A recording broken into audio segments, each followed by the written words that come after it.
네, 안녕하세요. 안녕하세요. 네, 오늘 제목은 재밌게 됐네요.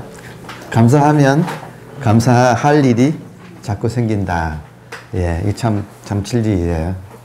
예, 자꾸 내 마음이 감사한 마음이면 밖에서 감사할 일이 자꾸 생겨나요, 실제로.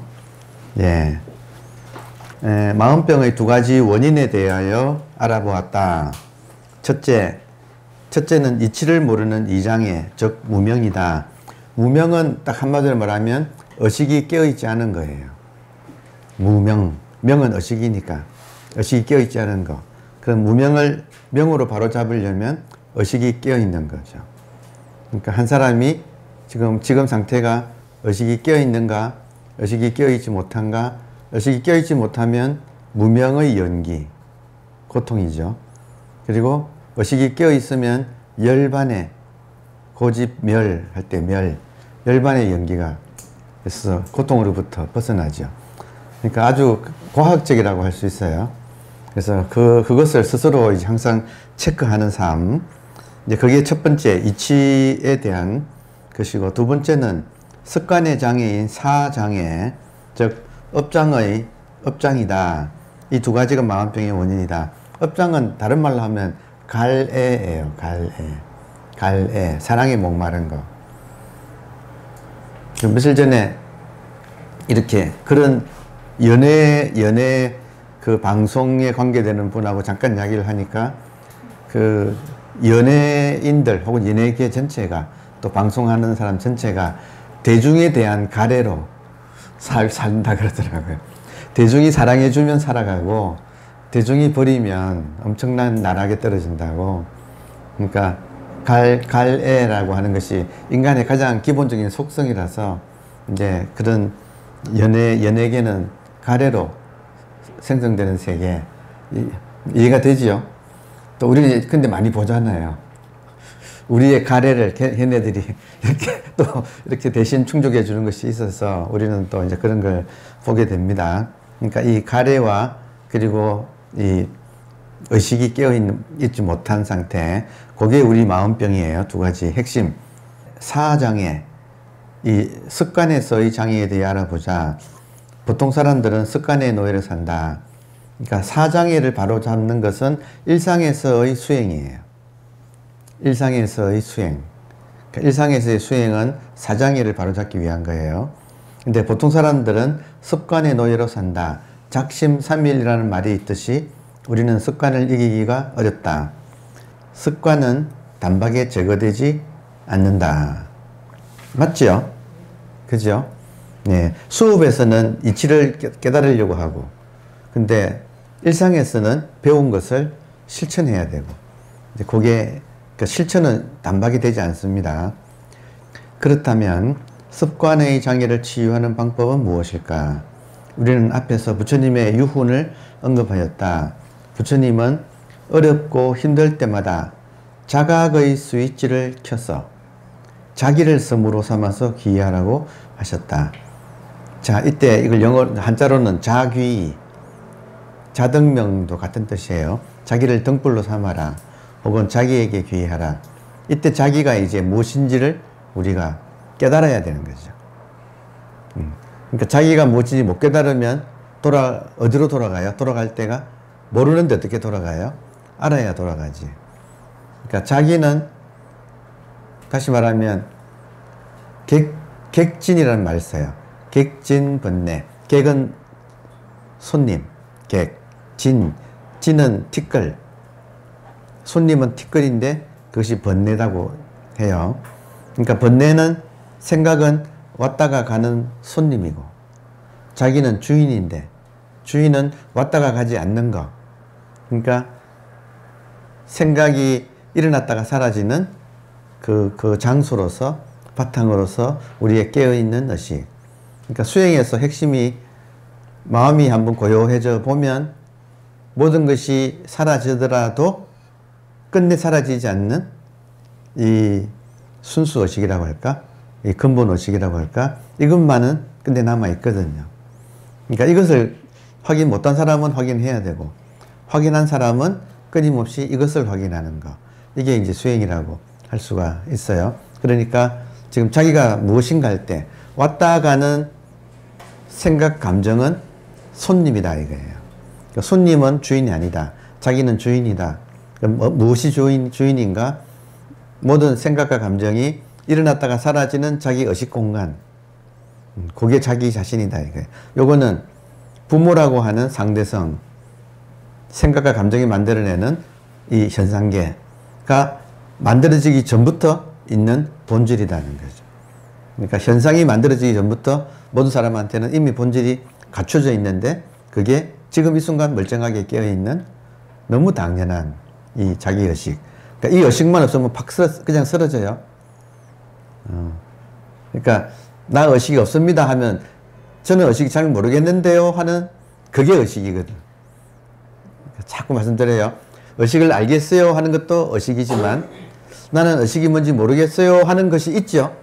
그러니까 나는 의식이 뭔지 모르겠다고 알죠. 한 번 더 꼬이는 거 아시겠어요? 한 번 더 꼬인다 이거예요. 나는 모르겠다는 걸 안다니까. 나는 모르겠습니다 할 때는 나는 모르겠다고 하려면 자기가 모르겠다는 걸 알아야 모르겠다고 할 거 아니에요. 그러니까 그거는 끝까지 남아있다. 끝까지 남아있다. 아는 것은 볼 줄 알고 들을 줄 알고 느낄 줄 알고 그리고 알고 모르고를 또 아는. 그러니까 요것은 끝까지 남아있다. 그게 우리들의 자기다. 그것으로 돌아가라. 힘들 때마다. 왜냐하면 그것으로 돌아가면 생각 감정이 녹는다. 자, 그걸 자귀, 부처님의 유훈이에요. 자기에게 귀하라. 자, 그러면 자기를 섬으로 삼아서 귀하는 방법이 무엇인가? 이번에는 육조 해능 스님의 유훈을 통해 알아보자. 그러니까 부처님은 자귀하라 했는데 육조 당경에 보면 마지막 대목, 마지막 장에서 육조 스님이 돌아가시면서 제자들에게 이제 유훈을 한 게 있어요.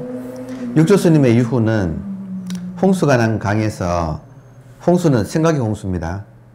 생각이 보통 사람은 경류가 되어서 흐르고 있어요. 생각의 홍수. 이해되나요? 여러분, 밤에 커피 마시고 잠을 못 자보세요. 컨트롤 되지 않는 생각이, 오만 생각이 정말 경류를 막 흐르죠. 우리가 참, 그때 이제 괴롭잖아요. 그러니까 생각의 홍수가 난 강에서 섬으로 올라가면 떠내려가지 않으니까. 다리를 땅에 딱 디디니까. 그 방법에 대한 것이다. 육조당경의 끝무리에 다음과 같은 대목이 나온다. 여기서 대법이라는 용어가 나오는데 이것이 중요하다. 대법은 상대할 때 대자죠. 그러니까 상대법을 줄여서 대법이라고 해요. 그러니까 자기 습관을 고치는 거. 자기 습관을 고치는 일상에서 자기 습관을 고치는 게 진짜 수행이고 그 수행의 핵심은 상대법이다. 그러니까 요거를 잘 알아두는 게 오늘 참 중요한 대목이에요. 자, 그대들은 다른 사람과 같지 않으니 내가 가고 난 후에 각각 일방의 스승이 될 것이다. 그러므로 내 이제 그대들로 하여금 법을 설하는 데 있어 근본 종지를 잃지 않게 하리라. 근본 종지는 중도입니다. 중도를 잃지 않게 하리라. 대를 들어 말하여서 첫 번째 출몰에 생겼다가 사라지는 여기에서 곧 그러니까 출몰은 경계를 대할 때 말이에요. 경계를 대할 때 곧 양변을 여위라. 양변은 이분법을 이게 불교 용어예요. 변은 변두리잖아요. 양쪽 변두리. 그러니까 이분법이에요. 그러니까 양변에 치우치지 않게 한다. 요거를 여러분 지금 제가 육조당경의 이 대목을 가지고 설명하고 있잖아요. 제가 요 대목이 상차라는 걸 아는 게 20년 만에 이렇게 분명하다, 진짜. 이거 어려운 거예요. 참, 이 육조당경에 대한 수많은 설법이 있고, 또 수많은 해설이 있지만, 요거 똑 떨어지게 말하기가 진짜 어려운 거예요. 근데 지금은 이게 다 이제 똑 떨어지게 지금 저는 느껴지는데, 출몰에, 그러니까 경계가 일어나거나 사라질 때, 양변을 여위어라. 이 말이 쌍으로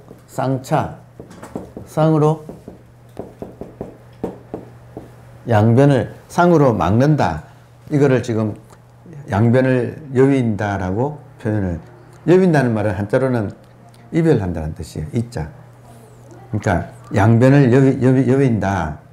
그리고 일체법을 설할 때는 자성을 여의지 말라. 자성을 여의지 말라. 자성을 여의지 않는 것은 쌍조라고 할 수 있어요. 자성을 여의지 않는다 이 말은 모든 것이 자성에서 나온 것이라는 것을 그것을 잊어먹지 말라는 거예요. 쌍조라는 것은 상차는 쌍으로 부정한다. 상으로 긍정한다. 부정한다는 것은 경계를 대할 때 어느 한쪽에 치우치지 말라. 어느 한쪽으로 집착하지 말라. 여기 쌍차, 쌍으로 집착하지 말라. 출세간이든 세간이든 좋은 것이든 나쁜 것이든 모든 것에서 경계에서 좋고 나쁜 것을 나누어 놓고 한쪽은 좋아하고 한쪽은 싫어하는 것이 그게 어리석음. 탐진치의 내용이 치가 어리석음인데 어리석음은 좋은 것은 탐하고 싫은 것은 치, 미워하는. 요게 지금 탐진치라고 하는 딱 삼독이라 그러잖아요. 그러니까 요 내용에 보통 사람들이 떨어지는 거예요. 그래서 고통이 발생하는 거예요. 그래서 상차라는 말은 탐진치로부터 떨어지지 말라. 탐진치에 떨어지지 말라. 그러니까 그 말은 항상 우리가 균형 감각이 있어서 균형 감각. 요 중도라고 하는 것은 일종의 균형 감각이에요. 밸런스를 항상 밸런스 맞추는 거. 그래서 어느 한쪽으로 치우치지 않는 거. 그래서 쌍으로 막는다. 어느 한쪽에 집착하지 않는다. 근데 대부분의 사람들은 좋은 것에 집착하고 좋은 것에 집착하는 만큼 나쁜 것은 싫어한다 이거예요. 그러니까 좋고 나쁜 거. 여러분 제가 가끔 이야기 하잖아요. 저 사람 누구라도 딱 보자마자 좋고 나쁨이 바로 그냥 탁 생긴다. 사람도 그렇고 물건도 그렇고. 그러니까 그게 지금 이미 굳어 있는 거. 그러니까 그거를 잘 살펴서 의식을 잃으면 습관적으로 그냥 그래 버리는 거죠. 근데 깨어 있으면 자기를 보고 아 내가 한쪽으로 집착하는구나. 치우치는구나. 그러니까 요거 가장 적나라한 예는 정권이나 코인이에요. 돈이 가격이 올라가는 데 대한 욕심으로 올라가는 데 대한 욕망이 붙어버리면 떨어질 때는 공포심으로 변하거든. 그러니까 그 욕망과 공포가 막 급속도로 왔다 갔다 하는 게 그 법칙이니까 거기에 따라서 마음이 막 난리를 친다 이거예요. 그러니까 그런 자기를 본다 이거예요. 제가 또 주식하는 것까지 가르쳐야 되겠다. 주식에도 간단하게 예전에 한번 말씀드렸지만 간단하게 주식에도 본질과 현상이 있습니다. 현상은 그때그때 가격이에요. 시세 코인이나 주식 시세는 진짜 그때그때 수많은 변수가 있어서 신도 모른다 하잖아요. 이게 변동이 심한 거예요. 법칙이 그래요. 현상은 변동이 심하다. 근데 현상의 마음을 뺏기면 상차를 못해. 계속 이 양변에 끌려다니는 주식이 오르고 내리는데 끌려다니게 되고 가슴이 그냥 콩닥콩닥하고 그래서 결국 다 읽고 다 포기하는 거. 그러니까 아마추어들은 하면 100점 100패예요. 모든 것이 다 이 법칙이 모든 데 지금 적용이 제가 주식 이야기하는 건 또 거의 처음이네. 근데 법칙이 그렇다 이거예요. 이게 모든 것에서 통찰이 일어나요. 현상과 본질에서 본질을 보는 게 정말 중요한 거죠. 그 본질은 변하지 않는 거예요. 주식 개수는 변하지 않아요. 근데 시세는 변한다. 그러니까 딱 마음이 본질에 가 있어야 돼요. 그러니까 우리 삶에서도 마찬가지예요. 본질에 가 있으면 이 현상의 양쪽에 우리가 쉽게 속지 않는다. 속지 않는다 이 말이에요. 쌍차는 양변에 속지 않는다. 그리고 자성을 여의지 않는다. 상조라고 하는 것은 모든 것이 모든 현상은 본질이 드러난 거잖아요. 본질이 나타난 거잖아요. 그러니까 약견 재상 비상 모든 모양이 있는 것이 그것의 속성은 본질이 일어난 것, 본질이 있는 따라 나타난 것이라는 것을 비상을 꿰뚫어 보면 그럼 적견열의 중도다 이거예요.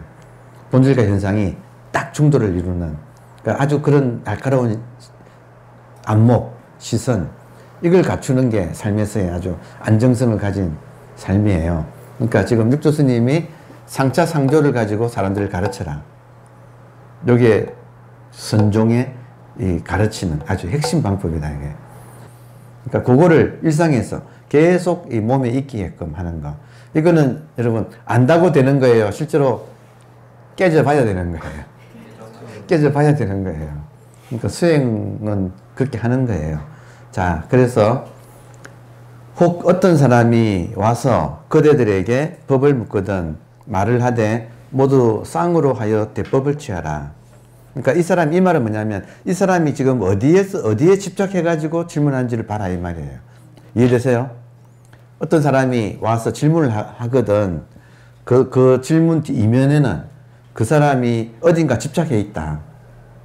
그러니까 그거를 살펴서 그 집착을 놓게 해야지. 그 집착을 성취하는 방법을 알려주는 게 아니다 이거예요. 선은. 그럼 불행해져요. 한 번 잘 돼도 다음에는 실패하니까. 그래서 항상 그러니까 여러분께서도 이 말을 지금 여기서는 자기 제자가 사람들을 지도할 때 이 방법을 쓰라고 하는 건데 우리한테 적용하면 내가 내 마음을 볼 때 이 방법을 한다 이거예요. 내 마음에서 욕심이 일어나는 것을 본다 이거예요. 근데 그 욕심은 반드시 포장을 해서 이상주의로 포장을 해요. 우리한테 이렇게 해야만 해. 이렇게 하는 것이 좋은 거야. 잘하는 거야. 그런 것으로 자기를 스스로 합리화해서 자기도 모르게 집착이 그쪽으로 붙거든요. 그러니까 그런 점을 자기를 잘 살펴라. 이렇게 말을 할 수도 있습니다. 오고 감이 서로 원인이 되어 좋고 나쁨, 오고 감, 뭐 이것저것이 서로 원인이 되어 마침내 이 법을 모두 없애요. 이 법을 모두 없앤다 이 말은 어느 쪽으로도 집착하지 않게 해서 다시 갈 곳이 없게 하라. 갈 곳이 없으면 그 자리가 중도, 자기 의식의 자리예요. 본질의 자리. 자, 이렇게 이제 이야기를 했는데 참 저도 돌아보면 20년 전에 이 말 이해하려면 머리가 깨지더라고요. 이게 무슨 말인가를 모르겠었어. 솔직히 말씀드렸어요. 지금 대법이라고 그러고 상대법. 이게 뭐 상대를 가지고 말씀을 하고 계시는구나는 알겠지만 이걸 실제에서 적용을 어떻게 하라는 건지를 모르겠더라고요. 근데 지금은 이제 바로 다음에 더 자세히 나오니까 한번 보세요. 이게 중요한 대목이에요. 일상에서의 수행을 말해요. 아무리 떠들어봤자 소용없어. 실제 경계에서 내가 이걸 쓸 수만 있다면, 이걸 자유자재로 쓸 수만 있다면. 그러니까 제가 오늘 아침에 버스 타고 오면서 오늘 수업하기 위해서 버스 타고 오면서 잠깐 창밖으로 이렇게 잠깐 보고 있는데 그 한 생각이 떠오르는 게 결국 우리가 마음 공부하는 사람은 무엇을 품고 있다고 할 수 있을까 하는 생각이 제가 잠깐 일어났어요. 그 생각해 보니까 칼 한 자루가 있다는 거예요. 마음 공부하는 사람은 칼이 한 자루 품고 있다. 근데 그 칼이 뭔가 할 때 선사들은 그 칼을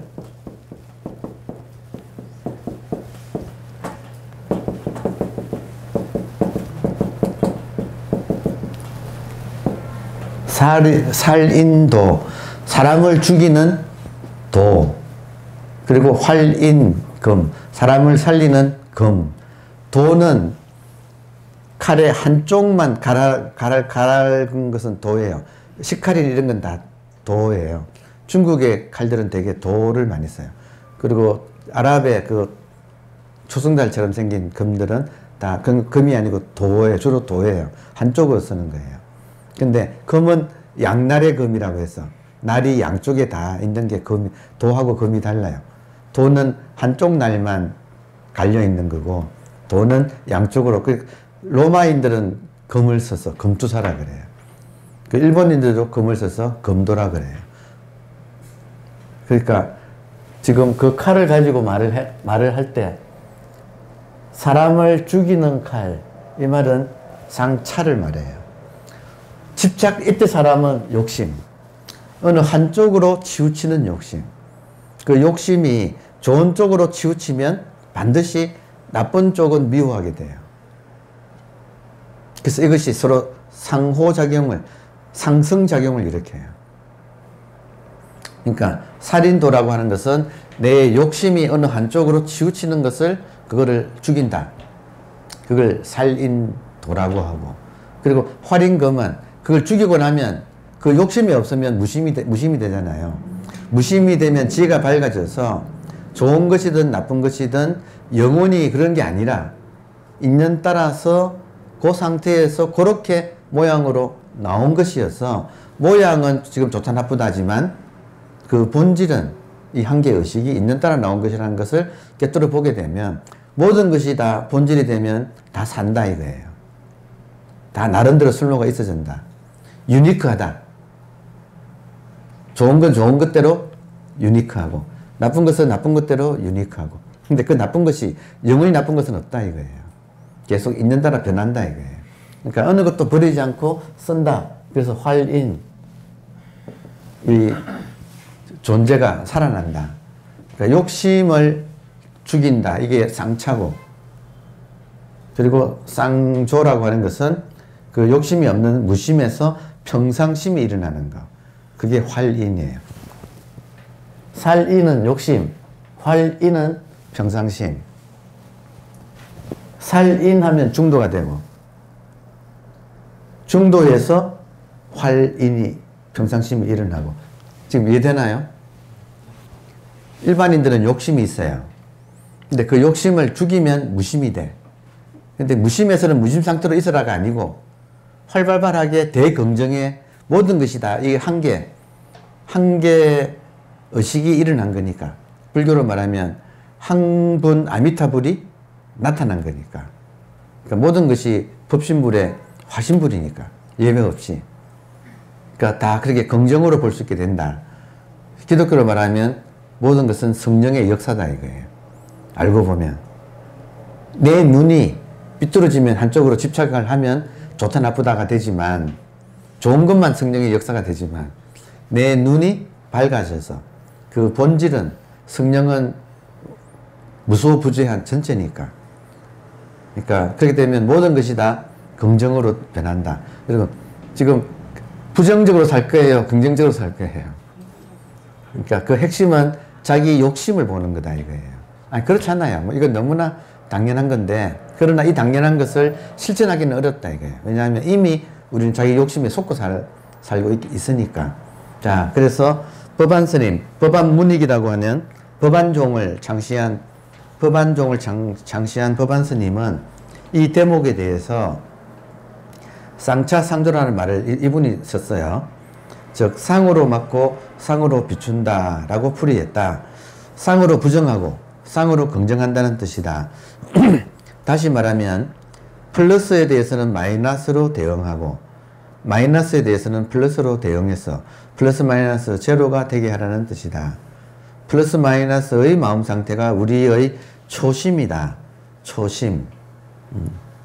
무심을 초심이라고도 해요. 우리가 본래는 무심했지요. 그 본래 무심했던 그것을 초심이라고 불러요. 자, 그런데 또 다른 말로는 초심이, 여러분 보세요. 의식이 새삼스럽게 생겨나는 거예요? 아니면 본래부터 있는 거예요? 본래부터 있는 거잖아요. 깨닫고 나면 자기 의식은 초심이야. 그러니까 괜히 공부했네 이래 되는 거예요. 공부 안 해도 있다는 거야. 공부 하나 안 하나 상관없이 모든 사람한테 본래 있는 거예요. 그러니까 누누이 부처님도 깨닫고 나니까 화엄경에서는 신기하다. 이 열애의 지혜와 덕상을, 의식을 일체 중생이 이미 처음부터 완벽하게 가지고 쓰고 있구나. 열반경에서도 일체 중생이 신류 불성을 다 가지고 있구나. 그러니까 깨닫고 나면 본래 가지고 있다는 걸 깨닫는 거예요. 그러니까 새삼스럽게 나만 특별해지지 않아요. 그리고 다 가지고 있어. 여러분 지금 다 가지고 있네. 여러분 안 쓰러졌네 지금. 이거 없으면 그냥 쓰러져. 아 이거 얼마나 쉽나. 이거 없으면 그냥 쓰러지는 거. 모든 사람이 걸어가는 분들이 모두 다 멀쩡하게 이거 가지고 걸어가는 거예요. 그러니까 사람마다 다 이거 가지고 있네. 이거는 또 이 현상에 물들지 않네. 사람이 개성이 없다고 해서 이것이 물들지는 않아요. 완벽해요, 사람마다. 그러니까 깨달아도 별 거 없네. 그러니까 겸손해지죠, 사실은. 왜냐면 똑같으니까. 나만 특별한 게 아니니까. 근데 에고는 실망해요. 에고는 실망해. 그러니까 그 에고의 실망에 속지 않는 게 중요해요. 그러나 어느 순간 우리가 플러스의 이익을 추구하거나 마이너스를 두려워하다, 이익을 추구하거나 마이너스를 두려워하거나 이렇게 하다가 플러스 마이너스 제로 상태를 잊어버리는 것이다. 그러니까 항상 이 변하지 않는 것에 대한 안목을 가져야 모든 사업이 단단하게 될 거예요. 이게 하나의 그냥 법칙이에요. 자, 상차의 가장 대표적인 예는 정도가의 첫 구절이다. 정도가라고 하는 시가 있습니다. 육조 스님의 제자인 영가 현각의 시예요. 자, 정도가의 첫 구절이 참 이것도 좋은 말이에요. 배움을 마스터하고 할 일이 없는 한가로운 도인은, 여러분, 배움의 목적은 의식이지요. 의식을 마스터하면 어떻게 돼요? 항상 있겠어요? 노력해야만 있겠어요? 마스터하면 항상 있겠죠. 그러면 이걸 두고 따로 자기가 무슨 뭘 할 일이 있을까요? 없을까요? 없어지잖아요. 그럼 자꾸 힘을 빼게 돼. 이거 있으니까. 구하려면 어깨에 힘이 들어가지만 이제 이걸 마스터하고 나면 이건 항상 있어. 역설적으로 내가 이것으로부터 벗어나려고 해도 벗어날 수가 없어요. 항상 있어요. 그러면 있으면 안심하고 어깨에 힘을 뺀다. 어깨에 힘은 빼면 뺄수록 운동해서 잘 되죠. 저절로 가장 자연스럽게 나오잖아요. 그럼 한쪽으로 힘이 모아질 수 있으니까. 내가 심리적으로 잘해야겠다는 생각이 나의 몸을 방해하거든요. 몸이 굳거든요. 근데 이것이 언제나 있는 사람한테는 너무 당연하니까 이걸 가지고 어깨에 힘을 잘해야겠다는 말을 할 필요가 없어지잖아요. 어깨 힘이 빠진다. 그래서 배움을 마스터하고 할 일이 없어지는 한가로운 도인. 참 좋은 말이네, 그죠? 한가로운 도인은 망상을 없애지 않고, 이게 한쪽이에요. 나쁜 것이라고 해서 없애지 않고, 진리, 좋은 것이라고 해서 진리를 추구하지도 않는다. 이게 정말 중요한 대목이에요. 절학무의 한 도인은 제는 제거한다. 제거하지 않는다. 망상이라고 나쁘다고 제거하지 않고 진리라고 구하지 않는다. 근데 보통 사람은 어떻게 하는가? 죽기 살기로 망상을 제거하려고 하고, 죽기 살기로 진리를 구하려고 하고. 안 그래요? DB 좋은 거죠. 근데 모든 사람이 DB 쪼고 있어. 알고 보면. 그러니까 이제 이렇게 알고 수행하는 것도 굉장히 중요해요. 그러니까 우리가 두 가지 병, 하나는 무명, 하나는 습관.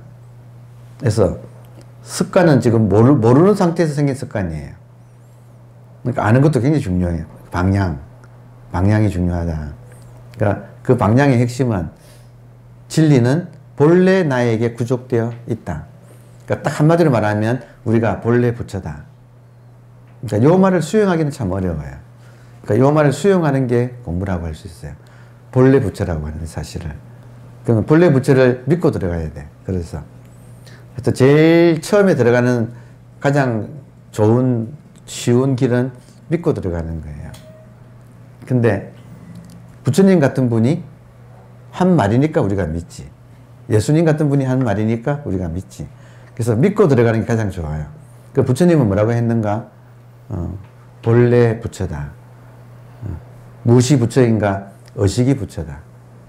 그러면 모든 사람이 본래부터 의식은 다 갖추고 있다. 그러니까 이걸 믿고 들어가면 그렇네 이래 될 거 아니에요. 진짜 그렇네. 이제 그게 이제 우리가 공부하는 아주 그 정도예요, 사실은. 그래서 믿음이 현실화되는 거예요. 깨달음이 무엇인가? 믿음이 현실화되는 게 깨달음이에요. 근데 처음에 믿음은 보이지 않는 걸 믿는 거죠. 의식은 보이지 않잖아요.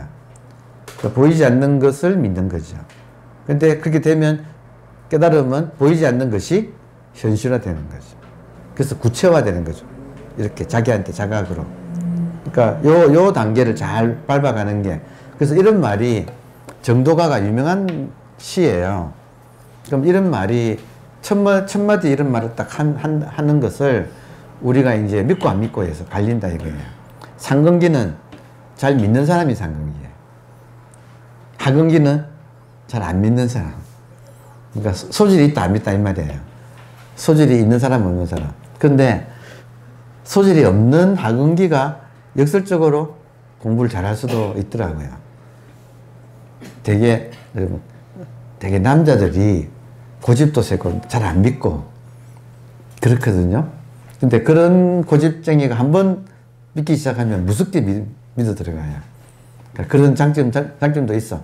그러니까 이게 상대법이라 항상 최악이 최선으로 변할 수도 있는 거. 그게 이제 이 공부의 또 묘미예요. 자, 진리를 추구하는 마음이나 망상을 없애려는 마음의 이면에는 욕심이 도사리고 있다. 욕심이 도사리고 있다는 말 이해되세요? 욕심이 없다면 새삼스레 자기 본질을 두고 따로 진리를 추구하지 않을 것이다. 이 말도 음미해 보세요. 새삼스레 자기 본질을 두고 따로 진리를 추구하지 않을 것이다. 자기 자신이 진리인데 진리의 이름으로 자기 밖에서 다른 무엇인가를 구하면, 자기 자신이 진리인데 진리의 이름으로 자기를 두고 밖에서 무언가를 구하면 그것은 즉각 자기, 즉 진리를 등지는 행위가 된다. 옵니까? 자기가 진리인데 자기를 두고 밖에서 진리라고 구하면 자기를 오히려 등지는, 진리를 배신하는 일이 된다. 진리를 구하는 것이 오히려 진리를 저버리는 배신이 된다. 무서운 일이다. 제가 무섭다는 말 가끔 이럴 때 써요. 아니, 왜냐면 저 자신이 습득하니까. 그러니까, 아니, 의식이 진리예요. 그냥 한마디로. 근데 의식이 자기한테 있어요. 저 하늘, 어디에 다른 데가 있어요. 의식이 자기한테 있어요. 자기한테 있잖아요. 근데 자기한테 있는 거, 이미 있는 것을 구하는 것 자체가 바로 구하자마자 진리를 배신한다. 이해되나요? 그러니까 이런 말이 무섭다 이 말이에요. 그러니까 이런 말을 저는 수없이 반복하고 여러분은 수없이 듣다가 진짜 말 안 듣거든. 그러다가 한번 정말로 와닿을 때가 있다 이거예요. 근데 처음부터 와닿지 않아요. 처음부터 와닿지 않아요. 자꾸 듣다가 또 일상에서 부닥치다가 정말 그렇네 하는 이제 그때가 이제 성숙의 시간, 철드는 시간. 여러분 항상 동양에서는 시숙이라는 말 썼어요. 시숙. 숙은 숙달될 익을 숙자거든. 숙이 되려면 시간이 필요하다 이거예요. 그래서 항상 그래서 우리 동양에 시간을 철이라고 하잖아요. 한 철, 두 철, 철이라고 하잖아요. 시간을. 저 사람이 철든다 이 말은 시간이 든다 이 말이에요. 이때 철은 색가루 철이 아니고 시간 철이 든다 이거예요. 그러니까 참 이 공부는 약간의 시간적인 성숙 그게 필요하다. 그러니까 습관의 문제도 있어요 실제로는. 자, 그래서 자, 망상도 마찬가지다. 알고 보면 망상도 한계 본질인 의식이 인연 따라 일어난 것인데 망상을 무조건 없애려고 하면 그것은 어리석게도 의식을 제거하려는 행위가 되고 만다. 여러분, 망상을 제거하면 의식도 제거돼요. 이해되나요? 망상이 알고 보면 약견 재상, 만약에 망상을 봤는데 그 망상의 재료가 의식이라는 사실을 보게 되면 아, 망상이 바로 부처네 이렇게 되는 거죠. 그럼 지금까지는 망상을 없애려고 하다가 순간 내 마음이 바뀌어가지고 아이고 망상 부처님 어서 오세요. 망상 성령님 어서 오세요. 이렇게 내 눈이 바뀐다 이거예요. 이게 우리 지금 공부다. 이게 살인금이 살인도가 활인금으로 바뀐다. 그런 뜻이에요. 그러니까 참 눈이 중요한 거예요. 망상을 없애려는 마음 뒤에는 욕심이 도사리고 있다. 그것을 알아채야 한다. 육조스님은 무념이 이 자신의 종지라고 선언하고서는 되게 무념 그러면 사람들은 생각을 없애려고 하는 게 무념인 줄 알아요. 근데 아니에요. 이건 육조스님 이런 거는 참 아주 똑부러지게 이야기를 했어요. 생각을 없애는 게 아니고 무념이란 말. 무념이 나의 가르침은 내 가르침의 핵심은 무념이다. 무념이 종지다. 내 가르침의 종은 마루종자, 산꼭대기 종자. 내 가르침의 산꼭대기는 무념이다 해놓고 사람들이 오해하니까 뭐라고 하냐면 무념이란 망상을 없애려고 하는 생각이 없는 것이다. 어념이 무념이다. 그러니까 생각은 일어나는데 그 생각을 사람들은 없애려고 한다 이거예요. 근데 나의 가르침은 일어나는 그 생각을 없애려고 하는 그 생각을 일으키지 않는가. 참 여기 한 번 더 꼬우는 게 이게 참 이거 알려면 참 깊어져야 돼요. 대개 사람들은 번뇌를 없애려고 한다. 내가 가르치는 무념이란 번뇌가 일어날 때 그 번뇌를 없애려고 하는 뒷 마음을 앞 생각을 없애려고 하는 뒷 생각을 일으키지 않는 것이 요게 무념의 뜻이다 이거예요. 그러면 두 번째 화살을 맞지 말라 이 말하고 같아요. 첫 번째 화살은 누구나 피할 수 없다. 생각은 일어난다. 근데 사람들은 어리석게도 그 생각을 없애려고 하는 생각을 또 일으킨다 이거예요. 한번 일어난 생각은 두면 그냥 사라지는데 그걸 없애려고 하면서 이제 골치가 아파지는 거예요. 왜 나는 이런가 이런 식으로 자꾸 신세 한탄하게 되고 하여튼 이게 꼬이는 거예요. 꼬우지 말라. 일어나는 대로 그냥 둬라. 현실을 부정하는 교만. 나는 누구인데 내한테 이런 현실이 나다니 이거는 용납할 수가 없어 하고 현실을 부정하는 교만. 제가 지금 이걸 써봤네. 소설을 써야 되겠다. 제목이 가식과 교만. 편견과 뭐죠? 오만과 편견. 오만과 편견처럼 가식과 교만. 이게 정말 인간의 적나라한 심성이죠. 모든 가식은 이상주의로 포장되어 있어요. 그래서 종교가 가식적이기가 정말 쉬운 거죠. 그리고 현실을 부정하는 교만. 참 정말 많은 사람들이 진짜 교만을 합니다. 이때 현실이 뭐예요?